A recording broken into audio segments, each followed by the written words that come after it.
حضرت سہل بن سعد رضی اللہ تعالی عنہ روایت کرتے ہیں کہ آپ صلی اللہ علیہ وسلم نے فرمایا،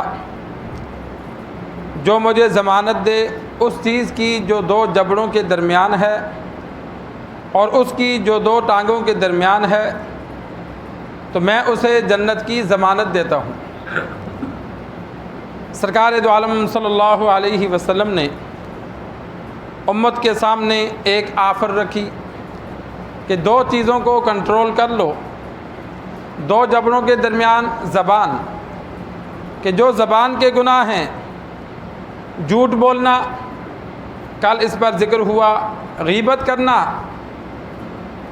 سامنے اگر کسی کی برائی اس کے منہ پر بیان کی جائے، علماء نے اس کو بھی غیبت شمار کیا ہے۔ جس طرح ہم محفل میں بیٹھ کر کسی ایک کا مذاق اڑاتے ہیں تو یہ بھی گناہ ہے، ایسا مذاق اڑانا جس سے دوسرے کو تکلیف ہو۔ ایک ہوتا ہے مزاح ہا کے ساتھ، ایک ہوتا ہے مذاق قاف کے ساتھ۔ مزاح ہوتا ہے کہ دل لگی کی باتیں کرنا جس سے کسی کو تکلیف نہ ہو، جس طرح کوئی لطیفہ سنا دیا یا کوئی بات سنا دی جس سے سارے خوش ہوں لیکن کسی پر کوئی طنز نہ ہو۔ اور مذاق ہوتا ہے کہ دوسرے کی کسی بات پر اس پر خوش ہونا، اس کا مذاق اڑانا۔ تو یہ مذاق اڑانا یہ جائز نہیں ہے۔ مزاح کرنا، دل لگی ہنسی خوشی ایک دوسرے کو ہنسانا، یہ جائز ہے۔ ہنسی خوشی بھی جائز کاموں میں ہونی چاہیے، ناجائز باتوں میں نہیں، جھوٹ نہیں بولنا چاہیے۔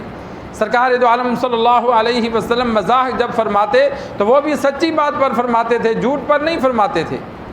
ایک بوڑھی عورت آئی، اس نے کہا یا رسول اللہ دعا کیجئے اللہ مجھے جنت عطا کرے۔ آپ صلی اللہ علیہ وسلم نے فرمایا بوڑھے جنت میں نہیں جائیں گے۔ کہ وہ عورت بڑی حیران ہوئی کہ اب واپس جوان تو ہو نہیں سکتی، عمر تو گزر گئی، بوڑھی ہو گئی۔ تو وہ رونے لگی اور واپس جانے لگی، تو آپ صلی اللہ علیہ وسلم نے اسے بلا کے فرمایا بوڑھے جنت میں نہیں جائیں گے، رب میدان حشر میں جوان کر کے جنت میں داخل فرمائے گا۔ کہ بڑھاپے کی حالت میں جنت میں نہیں جائیں گے، اللہ ان کو جوان کرے گا پھر وہ جنت میں جائیں گے۔ 33 سال کی، 30 اور 33 سال کی عمر ہوگی اور ہمیشہ اسی عمر میں رہیں گے۔ تو دل لگی بھی آپ صلی اللہ علیہ وسلم نے جو کی، ہنسی مذاق، وہ بھی سچ میں کیا، جھوٹ میں نہیں کیا۔ تو اسی طرح کسی کے سامنے اس کی برائی بیان کرنا یا اس کی پیٹھ پیچھے بیان کرنا، اور اگر کسی میں وہ عیب ہے ہی نہیں اور انسان دوسروں کے سامنے بیان کرتا پھرتا ہے کہ فلاں ایسا ہے، تو یہ تو بہتان ہے، یہ غیبت سے بھی بڑا گناہ ہے۔ ہاں اس میں عیب پایا جاتا ہے تو پھر کسی کے سامنے بیان کرنا کہ اسے برا لگے۔ البتہ ایسے گناہ کا ذکر کرنا، ایسے برائی کا ذکر کرنا جو اس کو بری نہیں لگتی، تو پھر اس کو بیان کرنے میں گناہ نہیں ہے۔ مثال کے طور پر ایک بندہ سگریٹ پیتا ہے یا نسوار رکھتا ہے یا کوئی اور ایسا کام کرتا ہے جو حلال اعلان کرتا ہے اور برا محسوس نہیں کرتا، کوئی کسی کو بتائے کہ فلاں سگریٹ پیتا ہے تو اس میں تو کوئی بات نہیں ہے، وہ خود پیتا ہے اسے برا نہیں لگتا، تو ایسے عیب کا تذکرہ کرنا جو اسے برا لگے وہ غیبت میں داخل ہے۔ البتہ بعض صورتوں میں اجازت ہے کسی کی بات کسی کو بتانا۔ مثال کے طور پر کسی کے قتل کا مشورہ ہو رہا ہے، کسی نے سن لیا تو جس کے قتل کا ہو رہا ہے اسے بتانا، یعنی کسی بھی مسلمان کے نقصان پہنچانے کے لیے کوئی بھی میٹنگ ہو اور دوسرا بندہ سن لے تو وہ آگے جا کر بتاتا ہے تو یہ غیبت میں داخل نہیں ہے، کیونکہ اگر وہ نہیں بتائے گا تو اگلے کا نقصان ہوگا۔ تھانے میں اطلاع دے دے کہ بھائی فلاں جگہ چوری کے لیے پروگرام ہو رہا ہے یا فلاں بندے کو خطرہ ہے، تو یہ جو باتیں دوسروں کے پر باتیں کرنا تو یہ غیبت میں داخل نہیں ہے۔ اور اسی طرح کسی پر ظلم ہوا اور وہ بدلہ نہیں لے سکتا تو چند بندوں سے وہ تذکرہ کر سکتا ہے۔ اس لیے اللہ تبارک و تعالیٰ نے اجازت دی۔ ایک بندہ کسی کے پیسے کھا گیا، زمین کھا گیا، آج کل پہلے دور میں تو چلو عدالتوں سے انصاف کی امید تھی، اب وہ بھی امید ختم ہو گئی، اور عزیز و اقارب سے انصاف کی امید تھی، آج کل وہ بھی نہیں ہے۔ میں 1000 تجربے کر چکا ہوں، کسی کو کہو نا یار وہ فلاں کو سمجھاؤ، وہ نہیں سمجھاتا، وہ کہتا ہے میں کیوں برا بنوں؟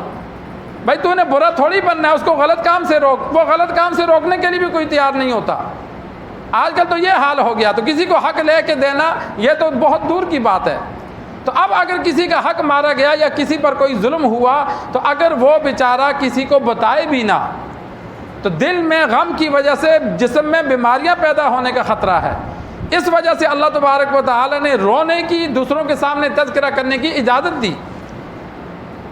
چھٹے پاری کی پہلی آیت ہے لا یحب اللہ الجہر بالسوء من القول، کہ کسی کے بارے میں برا تذکرہ کرنا اللہ پسند نہیں کرتا، الا من ظلم، مگر وہ شخص جس پر ظلم کیا گیا ہو۔ یہ صراحتاً اللہ نے اجازت دی کہ جس پر ظلم کیا گیا وہ چند بندوں سے تذکرہ کر سکتا ہے، کیوں کہ اس کا جو غم ہے وہ تذکرہ کرنے سے ہلکا ہو جائے گا۔ جس طرح فوتگی ہو جاتا ہے کہتے ہیں یار رونے دو، کیوں کہ رونے سے کچھ غم جو ہوتا ہے، دکھ جو ہوتا ہے وہ ہلکا ہو جاتا ہے۔ اگر اس کو رونا بالکل بند کر دیا جائے یا تذکرہ بالکل بند کر دیا جائے تو وہ اندر ہی اندر سے کڑھتا رہے گا، جس سے جسم میں بیماریاں پیدا ہوں گی۔ تو بعض صورتوں میں غیبت کرنا جائز ہے، جیسا کہ آپ، لیکن عادت بنا لینا کہ جہاں بیٹھے دوسروں کی بات، جہاں بیٹھے دوسرے سے مذاق، یہ پسند نہیں ہے، کبیرہ گناہوں میں شامل ہے۔ اور اسی طرح گالی گلوچ کرنا عادت بنا لینا، بات بات پہ گالی دینا، کبھی کبھار گالی دے دی، یا اپنا ملازم ہے، ماتحت ہے، اس کو ماں بہن کی گالی نہ دی جائے۔ عام گالی انسان دے دے جو عام ایک دوسرے کو دی جاتی ہے، بڑا خبیث ہے، کوئی بھی ایسی گالی۔ لیکن بعض لوگوں کی تو گندی عادت ہوتی ہے، وہ لعنت بھیجتے ہیں، تجھ پہ لعنت ہو، تو بڑا ملعون ہے۔ یہ غلط بات ہے، کیوں کہ لعنت ایسی چیز ہے، لعنت کا مطلب ہوتا ہے تو اللہ کی رحمت سے دور ہو۔ مسلمان کو بد دعا دینا جائز نہیں ہے۔ مسلمان کے لیے دعا کی جا سکتی ہے، مسلمان کے لیے بد دعا نہیں، اور لعنت بد دعا ہے۔ اور اگر اگلا بندہ لعنت کا مستحق نہیں ہے تو لعنت جو بھیجتا ہے وہ لعنت واپس اسی پر پڑتی ہے۔ تو جب ہم کسی مسلمان کو لعنت بھیجتے ہیں تو اس پہ تو لعنت نہیں پڑتی، کیونکہ وہ تو مسلمان ہے، تو واپس لعنت بھیجنے والے کو پڑتی ہے۔ تو ایسی گالی نہ دے جس پہ لعنت وغیرہ ہو۔ سرکار دو عالم صلی اللہ علیہ وسلم جب کسی صحابی کو دیکھتے کہ وہ لعنت کرتا ہے تو منع فرما دیتے۔ ایک مرتبہ سفر میں تھے، ایک صحابی نے اونٹ کو لعنت کی، کسی بات سے اونٹ پر غصہ آ گیا، تو سرکار دو عالم صلی اللہ علیہ وسلم نے اس صحابی کو یہ سزا دی، فرمایا اس اونٹ کو چھوڑ دو، ملکیت سے نکال دو، ادھر ہی چھوڑ دو، کیوں کہ ہمارے قافلے کے ساتھ ملعون اونٹ نہیں جا سکتا۔ یہ اس کو سزا دی کہ اس کا اونٹ وہیں چھڑا دیا۔ تو یہ بسا اوقات آپ صلی اللہ علیہ وسلم فوراً سزا دے دیتے تھے۔ ایک صحابی نے اپنی چادر کو، ہوا تیز چلی، جس طرح چادریں اڑ جاتی ہیں، بندہ سفر پیدل چل رہا ہو، سفر کر رہے تھے، تیز ہوا چلی تو وہ چادر اڑ گئی، تو اس نے چادر کو لعنت کی۔ تو سرکار دو عالم صلی اللہ علیہ وسلم نے منع فرمایا کہ لعنت مت کرو، اس لیے کہ فَإِنَّهَا مَأْمُورَةٌ، لعنت اللہ کی جانب سے معمور ہے کہ وہ کسی نہ کسی پر پڑتی ہے۔ اور ایک روایت میں یہ ہے کہ لعنت پورے آسمان کی طرف جاتی ہے، جب وہاں جس پر بھیجی گئی ہے آسمان کی طرف جب راستہ نہیں ملتا زمین کی طرف آتی ہے، پھر جس پر بھیجی گئی ہے اس پر جاتی ہے، اگر وہ مستحق ہے تو لعنت اس پہ پڑ جاتی ہے، اگر مستحق نہیں تو جس نے بھیجی واپس اس پہ آ کے پڑتی ہے۔ تو یہ زبان کے جو گناہ ہیں ان سے بچا جائے، جھوٹ نہ بولا جائے، غیبت نہ کی جائے، کسی کا مذاق نہ اڑایا جائے، اور اسی طرح گالی گلوچ عادت نہ بنا لی جائے۔ اور اسی طرح دوسرا گناہ جو سرکار دو عالم صلی اللہ علیہ وسلم نے فرمایا وہ شرمگاہ کا ہے، کہ انسان اپنے شرمگاہ کی زبان کی حفاظت کرے اور شرمگاہ کی حفاظت کرے، کہ زنا نہیں کرے گا، جن جگہوں میں استعمال منع ہے وہ نہیں کرے گا۔ تو آپ صلی اللہ علیہ وسلم نے فرمایا ایسے بندے کو میں جنت کی ضمانت دیتا ہوں۔ کتنی بڑی بشارت ہے! یہ جو ہم کہتے ہیں نا کہ نکاح آدھا ایمان ہے، وہ اس حدیث کی وجہ سے کہتے ہیں، ورنہ نکاح جو ہے وہ آدھا ایمان نہیں ہے، کیونکہ ایمان کے تو مختلف شعبے ہیں۔ صرف ایک نکاح جو ہے وہ ٹوٹل ایمان کا، اسلام کا آدھا نہیں ہے، وہ صرف اس حدیث کی وجہ سے کہ یہ جو بشارت آئی ہے دو چیزوں پر، ایک زبان پر، ایک شرمگاہ پر، کہ جو زبان کی حفاظت کرے گا، شرمگاہ کی حفاظت کرے گا، تو آپ صلی اللہ علیہ وسلم نے فرمایا میں اسے جنت کی ضمانت دیتا ہوں۔ تو جب نکاح کر لیا اور ذہن صاف ہے کہ اب میں غلط کام نہیں کروں گا تو شرمگاہ کی حفاظت ہو گئی۔ جب بندہ شادی کرتا ہے، شادی سے پہلے اس کے بھٹکنے کی خطرہ ہوتا ہے کہ یہ کبھی بھی غلط کام کر جائے گا، لیکن شادی کر لی تو اگر عزت والا ہے تو اس کا ذہن اور لوگوں کا ذہن مطمئن ہو جاتا ہے کہ بھئی یہ شادی شدہ ہے، غلط کام نہیں کرے گا اب۔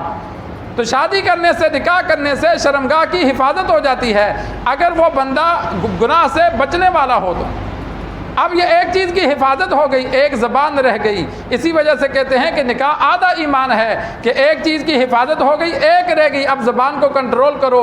تو کتنی بڑی بشارت ہے! آپ صلی اللہ علیہ وسلم نے فرمایا ان دو چیزوں کو جو کنٹرول کرے گا میں اسے جنت کی ضمانت دیتا ہوں۔ اللہ سے دعا ہے اللہ ہمیں دین سیکھ کر، سمجھ کر عمل کرنے کی توفیق عطا